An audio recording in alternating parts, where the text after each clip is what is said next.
Push AI Podcast. My name is Brian Athey. The Push AI Podcast is a bi-weekly conversation about building the agency of the future, which is what we're doing here at Push Digital Group. Today, I am joined by our managing partner, Phil Evangelakos, and our vice president of production, Bonnie Hansley. Phil, I'm going to kick it to you because I met you in DC last week. We did a campaign and elections event, and the agency of the future is top on your mind. That's what we talked about. So kick it to you. This podcast, Yeah. This podcast is sort of a metaphor for humanity's journey through AI in general. Exactly. Because we just don't know what we're doing, right? We're just winging it. Well, some of my favorite creators right now and in the past are the type of creators that are willing to say, like, hey, I think everybody's in this boat, but you can actually watch me go through the learning curve and the struggles. So you've got somebody to kind of help you make the mistakes or kind of make the mistakes for you so you don't have to. So maybe that's what this is about.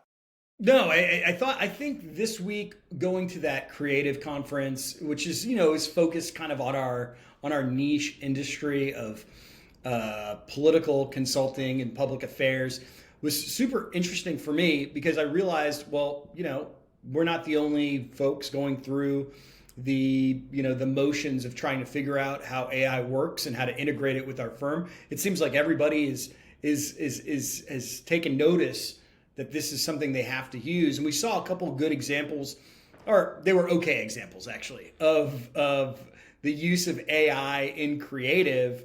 I walked away thinking, I don't know if you feel this way, Brian, where it's like the best use case of AI is where you don't know it's AI. I think that is because of the industry that we're in particular. Like, I think that there is definitely AI has a look the same way that cinematic, animated movies like Pixar kind of have a look, or special effects studios have a look that they'll create. It's like AI has this look. And as we've talked about before, AI also has a cadence and a way of talking or a way of performing. And I think that because of the industry we're in, authenticity is like we have to look credible and authentic, or at least that's what people think. Like, people think culturally politicians need to act a certain way, but we're also seeing that a total countercultural movement of just being just saying the most random shit is also like a political That's strategy also a at this thing. point, right? So I don't know. What do you think, Bonnie? Yeah, well, also Trump loves AI. Photos of himself. Dude, he's using it every day. He loves them. I still want to know I still wanted to talk to you all about if you think that Oval Office address that he did was AI generated. Was that real Trump, or were real Trump's fingers just like fading in and out, turning into six fingers and overlapping and stuff? Or what's going on there? It's 50-50. Dude, I believe everything the White House does and says. I don't question it. I just take it for what it is. Well, what about the med beds? He retweeted that. Do you think the med beds are coming? I don't know, but that was definitely AI. Yeah, it was actually him. An AI generated him announcing the med beds. It's like it kind of, and then it was very meta. It was like it fooled him. It's like he retweeted. It's like Joe Rogan like retweeting an episode of his podcast that's AI generated. Like, Trump retweeted himself in an AI video announcing something that we don't know if it's real or not. It's the thing is, if I saw an AI Phil do something really cool, I would own it. Yeah. Like, I would be like, yeah, bro, that's me. So I get it. I don't know. And I just moved on with my day. I don't even blink at that stuff. You have to. Yeah, you just have to get med beds. Let's go. I think that this is just how we're surviving. Bonnie, tell me about your concert. What did you go see? I went to a conference. Concert, sorry, your conference. It was put on by a company called Air, which is like a Dropbox, and so it was a lot of creatives, a lot of like really famous people from marketing, and across like the woman who did the Duolingo bird campaign. She's super famous, but she's only like 25 and she's an exec. She was there, and also just like some older, more notable people. But You know what it actually, so the whole thing was like the most bizarre conference I've ever been to because it was a take on experiential marketing. We talked about AI all day, but like I came away from it being like experiential marketing is literally like the next thing. It is the Like, next thing. You're talking about brand activations, like meeting in person to do yes. something. Okay. Yes, so we went to the Air headquarters. Sorry, this is a little off topic, but it like it's so it made me just think about how this is how brands are they're bringing influential people in their sector and then putting on these crazy like events, experiences. And Well, then listen, this is the future. no, I- This is it this is the is. future for brands. This is the future in politics. If you think that the Trump rally was just a fluke, that is experiential marketing, and the highest level. that is a future. It's literally getting influencers in to these events. So I follow a bunch of creative influence. Like how I even found out about this was like a creative recruiter or lead like I follow was speaking. So I like signed up or I like, you know, but the whole thing was crazy. First of all, it was the theme was cult. So it was like a meditative retreat.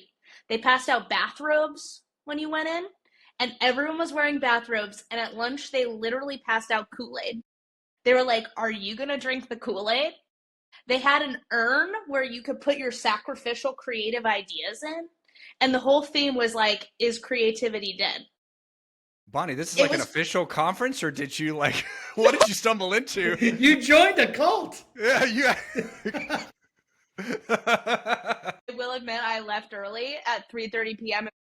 There was a sound bath and I was like, I've hit my my cap for the day. Right before the adrenochrome meditation and everything else that you were Right. supposed to do, The right? Blood Boys they rolled out.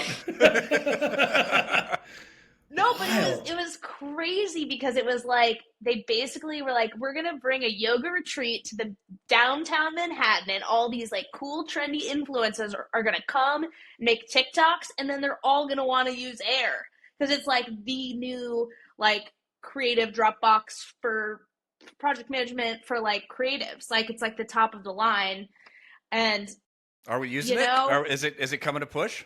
I'm thinking about it. They were like, what do you guys use? And I was like, it is my job to pick The this Kool-Aid kind of thing. worked. The Kool-Aid No, worked. it did. Like, it sort of did. And then I was just like, but yeah, I mean, I learned a lot about AI and we can talk about that more. But I was just like, what struck me was that this is like what like marketing is now. Like, it's Yeah. just, The creative it's team is dead. crazy. Well, Well, I think if you can get people the out from their computers and away from their phones, then you've got something. And I think that it's almost like the reaction to AI and social media. yeah, I kept trying not to frame everything that I talked about last week in the context of national politics and specifically Trump because he's such an outlier. But I'm always curious how. I mean, y'all have your hands in a lot more down ballot stuff. Like, how is some of this translating to down ballot? I mentioned like 2008, everybody thought they needed a logo because Obama needed a logo. And you see politicians kind of jump on trends. And I see, being a braggadocious bully is like, it's kind of the new thing in Republican politics. And Gavin Newsom's even doing it. So I wonder like what are national politics influencing, but also how are we influencing the machinations of brand building and stuff like that on down ballot? I think when we talk about down ballot, we talk about like state senate races, state house races, even congressional races. The biggest impact that AI is having in that space is about speed. So where it used to take us 2 weeks to put up a website or a landing page or something like that, I mean, now the turnaround is really fast. It's 24 or 48 hours, and you're getting not just a template, you're kind of getting something a little bit more specific because the AI can handle the load. And I think that's the biggest thing. Now, I don't think it's impacted them creatively as much. We're going to start seeing some of that, but I haven't seen you know, breakout AI ad. no, I haven't. And I think the trickle down is still from, you know, top of the ballot downwards on some of this stuff. Yeah, I keep wondering like how some, you know, down ballot politician, some small town guy running for, you know, District 3 is going to figure out how to break through on a national scale. I mean, you see that a bit with you see that a lot with Mondami. You see that I'm in Texas, and James Tallarico is all the talk here. I wonder, like, if Republicans just feel like they're on a winning streak and all they have to do is get that Trump endorsement, or if they have to do something to stand out. Yeah, I mean, I think you shouldn't build any candidacy on somebody else's endorsement, regardless of who that person is. You have to be able to stand on your own. And I think even AI, like don't build a campaign around AI. Use AI as a tool and a resource to do things faster, better, cheaper, and enhance your message. I don't think the fundamentals of politics have changed because of AI.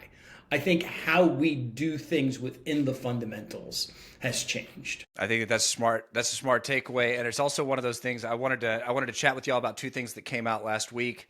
On the same day, Meta released Vibes and ChatGPT released Pulse, and you know, this drive to take people from the traditional internet and traditional social media and take them to new places or put them on new platforms, I think is what stood out to me the most about this. Did you guys pay attention to either one of those drops last week and how they were received? Pulse, yes. Vibes, no. This was the day before my Meditative Retreat creative conference, and they were all the creatives were like, slop! Slop. Right? What is Vibes? What is Vibes? I have no idea what it is. Bonnie, have you taken a look at it? I haven't messed with it yet, but best I can understand, it's like you just input what your vibes are, like what are you interested in, and it shows you like, it's like an algorithm of AI content only, but it sounds like it's just truly like the worst of the worst slop. Think about Meta trying to, so kind of piggybacking on Midjourney. If you ever looked at Midjourney, it's just this feed of content that people create, and you can create content as well, but it's based off of its original iteration, which was a Discord server, which was just a chat. Like you're chatting, and the software is kind of working within that Discord server. Midjourney eventually became a website, and it's a feed of content. And I think Meta's step is to say, hey, people must love content and generating content. So let's kind of combine that with a feed similar to Reels or to TikTok. And let's just give people generated content to look through all the time. And the reactions were pretty universal. Everybody just thought this is one step closer to the end.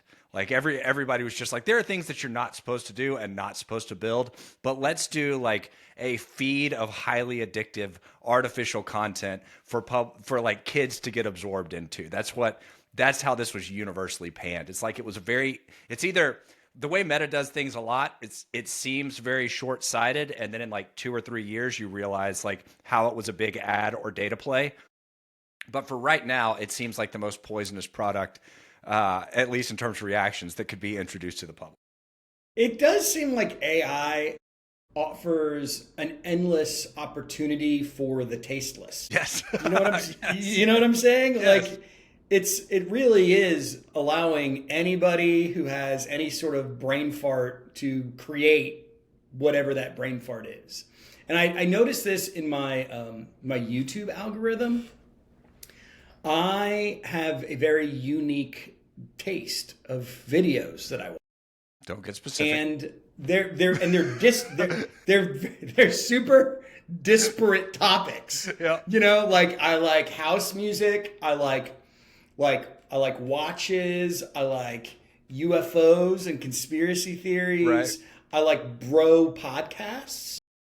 And then I also have this one area of YouTube algorithm that I particularly indulge in a lot, and that is sleep podcasts. Podcasts things or soundscapes or bedtime stories that Okay. put me to sleep. That's way And more I've PG than I thought noticed- you were gonna Yeah. that you were gonna say. Like, I'm not saying that stuff on this podcast, but it's out there. It's there. So I've noticed that someone is taking advantage of these like algorithmic data and creating crossover like sleep items for me specifically. So they'll do like UFO abduction stories for sleep. Like the best watches of all times to go to bed to. Go to bed to. Yeah, and it's just like I've noticed this happening, and it's such shit content. It is the worst stuff you've ever heard. But somebody's been like, okay, people who like this stuff also like this stuff. Let's mash it together, and it's supposed to be good, and it's horrendous. Yeah, taste is one of those things that, we definitely argue for. It's like you can't not everybody can just make these ads or create this content or make these graphics. Like you still have to have a bit of taste applied. But then, I go back to our conversation when we were at the conference, and it was like we were talking about voiceover. And that's one of those things that, you're probably talking about those videos. I can hear them now. It's sort of that stunted robotic voice trying to lull you to sleep. But the voiceover work, you showed me an ad you did the other week, Phil, that's like, Yeah. Tell me about it. Yeah, so I knew the inflections I wanted, and rather than go to a studio and have go through voice actors, listen to all the voice actors, have them read the scripts, coach them on getting the inflections right, I just did the VO myself. Our video team put it through a model. We changed my voice. We made me more attractive and skinnier, and I don't know. I just sounded better, and A voice for it was TV. read exactly the way I intended it, which is you never get 100% of the way you're supposed to read a script from a voice actor, and this was on point because it was me, but it wasn't my voice. It was incredible, and then we were able to model out. Like we got changes back. I needed to add a couple words and I needed to remove a couple words, and those words could be just modeled out and added into the sentence seamlessly. And it made the production smoother, faster. It was like a 48-hour turnaround that needed to launch on a Monday morning, and we were able to get it right Right away. Right away. There was no lag time, no going back to the studio, back to a VO actor. And I just think it's incredible. It really did make the process easier. I mean, you can vibe voiceover now the same way you can vibe code and vibe design and vibe market. This Pulse thing, though, I'm kind of crazy about. And Okay, what is Pulse? so Pulse is again, we're marketers on channels like Google and on YouTube and on Facebook, but Pulse it's one of the first things about ChatGPT where I've really started to look at the way that I use ChatGPT in a very comprehensive, all-inclusive way. So a couple of weeks ago, they did agents, and agents is wild because a very random use case for that, but it sort of kept me offline for hours, and it kept me getting tagged on a bunch of sites. I just said, look, I've got this hunting trip in January. Me and my son are going to go on it, and I want to know, like, this is the gear that I know I'm going to need because I'm going to be in this weather, and I want these brands. Go out and search and, like, make me a list of everything that I need to buy. And about 30 minutes later, it came back with a spreadsheet. It was like, here's everything that you should get in your size. Here are the links. And now you can complete purchases on it too. So it's very intuitive. Pulse is like the next step. It's proactive agent work, meaning that every morning when you get onto ChatGPT, it's been talking to you. It understands the context of not just your life, but your latest chats, the things that you're working on. So it's like, hey, overnight I was thinking about it. You might really want to look at this to get inspired to finish that project you were working on. And do you remember, like, we left the last chat off on this? So I told you that you needed to, like, make sure, you wanted to work on your daily routine. it's 6 o'clock now. I started the coffee pot. You know, like it's that kind of stuff. It's like I'm doing things proactively. It's like a for you. real 24-hour assistant. What it reminded me of is like, do you remember how you used to get on Facebook? And it was like the first time we saw it was 2008. And it was like, election day is coming. And then it was like, did you register to vote? And it's doing all the GOTV work through the platform. Well, if I never got on that, now it's going to be ChatGPT Pulse that is like, hey, elections are coming up. Here's some things you need to know. Hey, I know the issues you care about. Here's where the two candidates stand. Let me find your polling location. Let me update your registration. It's going to know, it's going to start preemptively doing this. And I say all that in both scenarios because it's going to keep me out of my browser. And it's going to keep me from getting pixeled and cookied and targeted and retargeted. And it's going to keep me from searching. So it's not going to show me the search results anymore. What are we going to do about that, guys? Like, what is the? It's going to make a real impact on advertising. Because believe it or not, like advertising, at least in the digital realm, is dependent on the browser. That's it, right? That's what I'm saying. And if you're never in your browser, there's never an opportunity to advertise unless you're a smart brand who is incepting AI with the results that you want AI to give. And we're doing some of that for our clients right now, where we are, basically AI proofing search results for our clients. And, this was something that I was made aware of maybe 6 months ago, where it's just like, hey, people aren't going to Google your candidate anymore. They're going to ChatGPT your candidate in relation to other candidates. Let's make sure the information ChatGPT is correct and weighted towards the candidate that we work for. You know, the whole like alcohol abstinence movement where like younger generations, Yes. like they don't go out and like booze heavy like we did in the early 2000s. Like now it's all about like, I guess making yourself feel good. I don't know. Like, I know, man. Health and They're all wellness like, and stuff. my body is a temple. And I'm like, yeah, my body is a temple too, a temple of doom. Good for them. Like, I wish, right? So I think that, you're going to start seeing people get off of these devices, especially if newer technologies are pushing you away from that.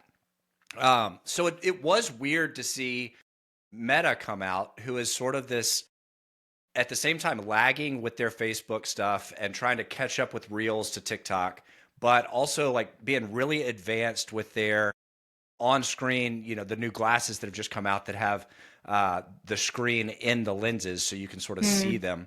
I feel like it's trying to find its footing. It was very weird for it to come out with a new feed that was just AI generated when I think that there's going to be this move off of device. And I just want to make sure that like we're super prepared for that. I think you're right. I mean, this is going to be pretty obsolete. I know that it's not now. It's not in maybe 5 or 10 years, but eventually this is just going to be something that we interact with around us, and the screen and the browser is something that's kind of going to fade.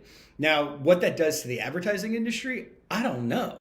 I mean, are we still going to sit in front of a TV in 5 years, in 10 years? These are all good questions. Yeah.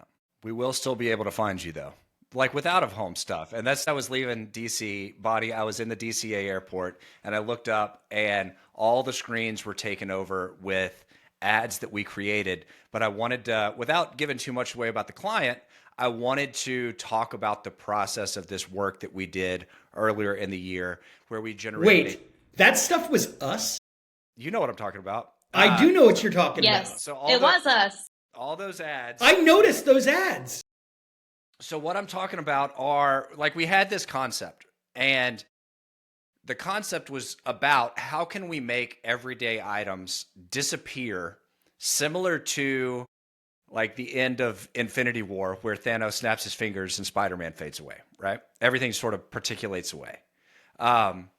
Bonnie, like what was when we brought that in, I think that we had some early conversations, but like how did some of those concepts bear out? And then how did we bring them into production to deliver something that was like cinematic quality with AI?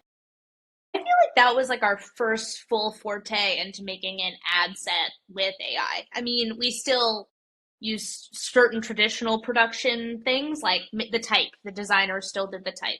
But I think like we treated it more like a tool to do a VFX, like get the effect we wanted, and just by describing it and art directing it, and it came out pretty cool.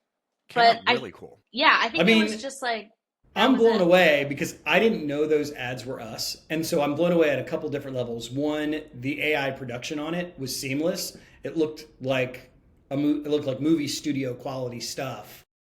Second is that our ability to get, like, what is it called? Digital out of home.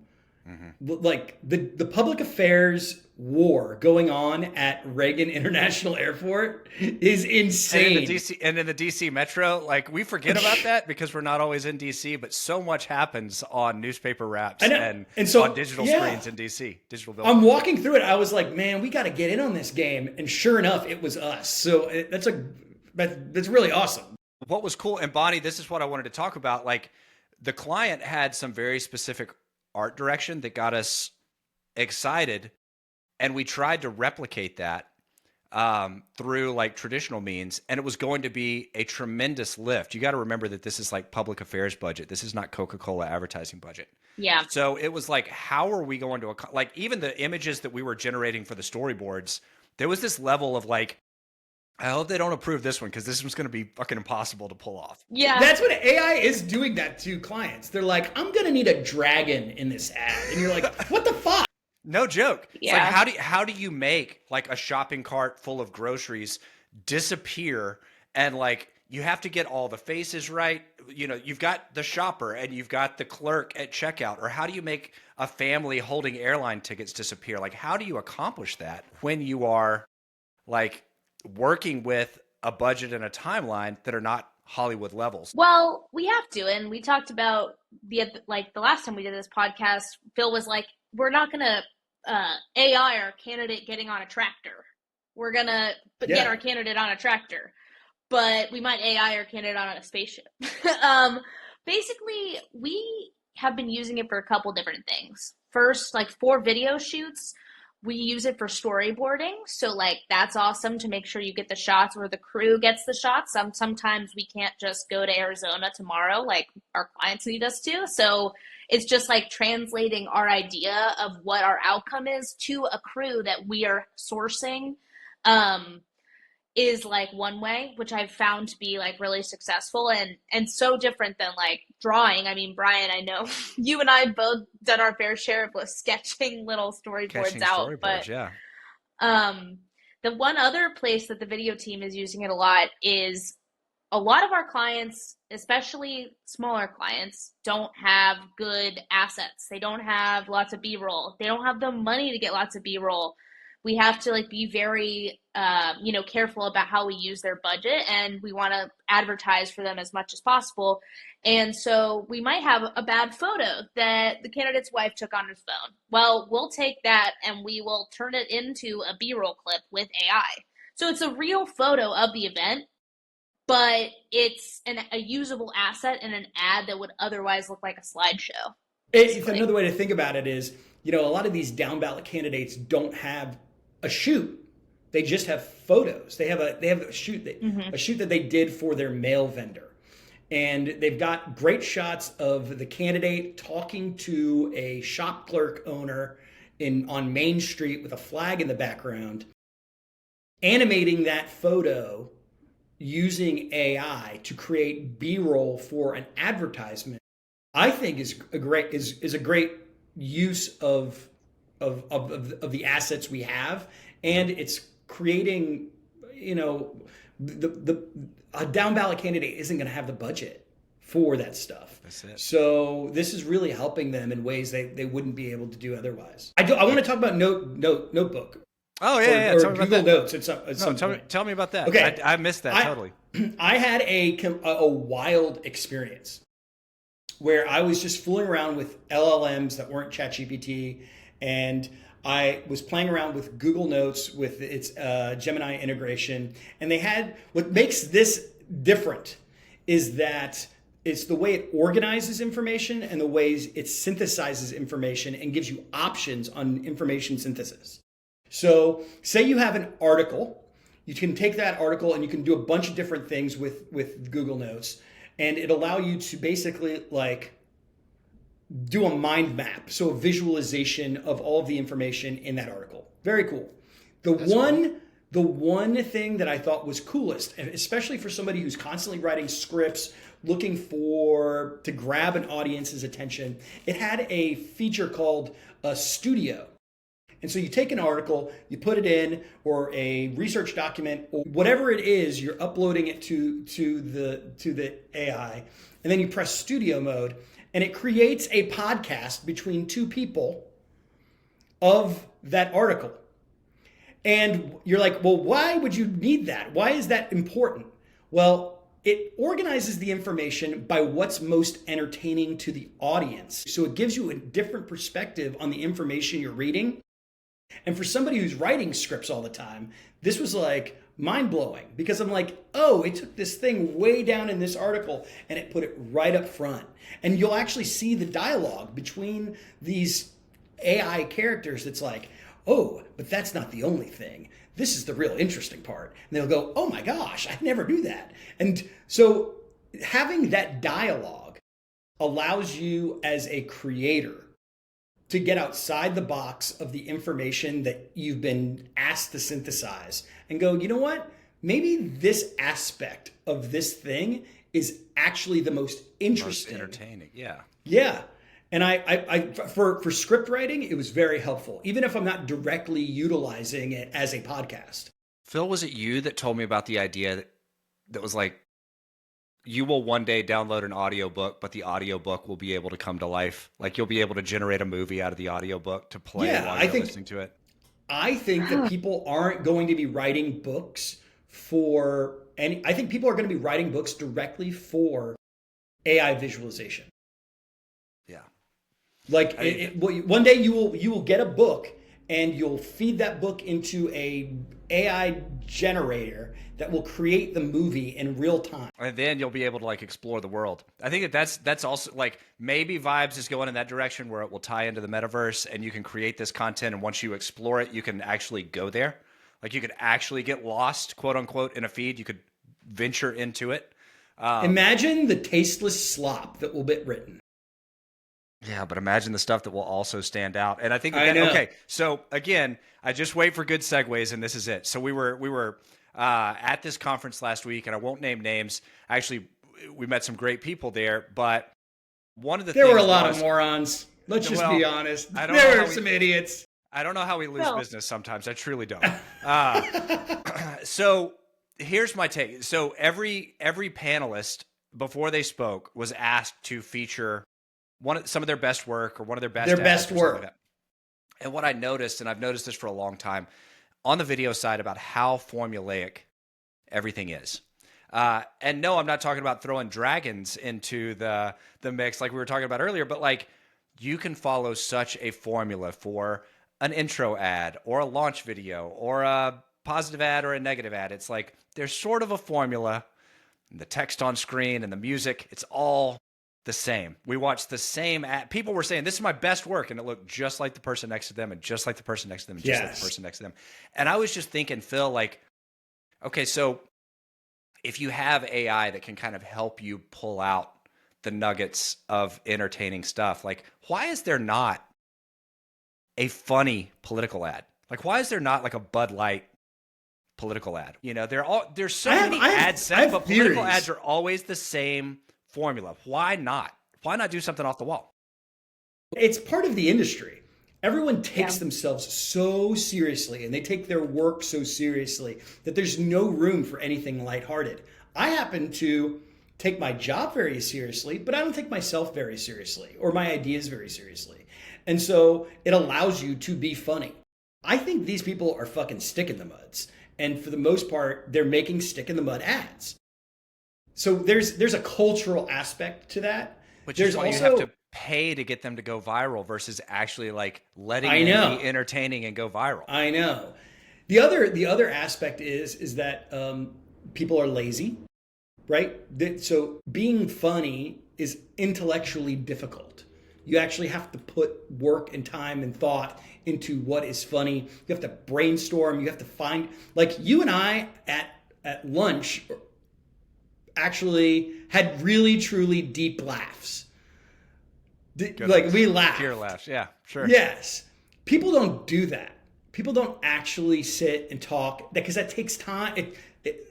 Funny takes. You got to get through that. An unraveling. Kids, how's the travel, how's the everything, and then you can. Yes. Then you get. And people in politics have no time for that. And there's a true. I want to get this project done. I want to get it shipped off. And so I think it's a combination of those things.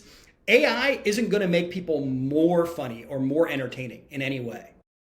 You're going to get the same outputs unless people are like, have you tried looking for jokes or trying to get AI to be funny?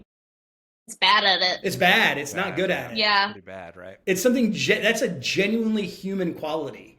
And I don't think that's AI is not going to make ads more entertaining or more funny in any way. That's still going to be a human quality to it. I think people will continue to be sticks in the mud and want to follow the formula and just think that they can cover their bases with a level of their spend. And trust me, like that, it's proven out. It works in a lot of cases.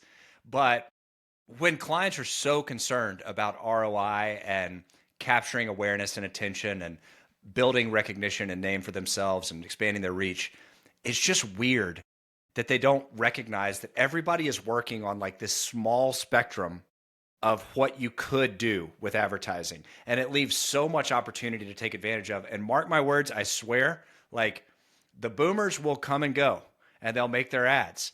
But the next generations that are coming up, like I say this over and over again, but Logan Paul will be president. And you put that dude that can do a 7-second Vine and capture your attention, like wait until he starts making ads and you're going to realize that like there was so much to do that you never did. What you're talking about, it is why Donald Trump is so special. He's hilarious. He's hilarious. No matter what you think about Donald Trump. Objectively the funniest president that we've ever had. He is hilarious. Objectively, and so that you can chop that up, put it through an LLM. It's never going to spit out the comedic timing or the topical substance, or the. It's not going to give you the magic of a Logan Paul or a Donald Trump. And that, as a creator, we have to be cognizant of it. Just the fact that we're saying their names in the same sentence that just makes me think I'm more and more. Yeah, right. you might be onto something. There is a caveat. It could be Jake, but I really think it's going to be Logan. I think Logan Paul is going to be the next going to be a president. I'm scared. I don't like that. No, Bonnie, just No, I don't. Just let it happen. At this point, you just got to let it happen. All right, guys. That was a hell of a podcast. Thank y'all for bringing your A game. We will talk more soon. Until the next episode, y'all take care. Talk to you later. Bye-bye.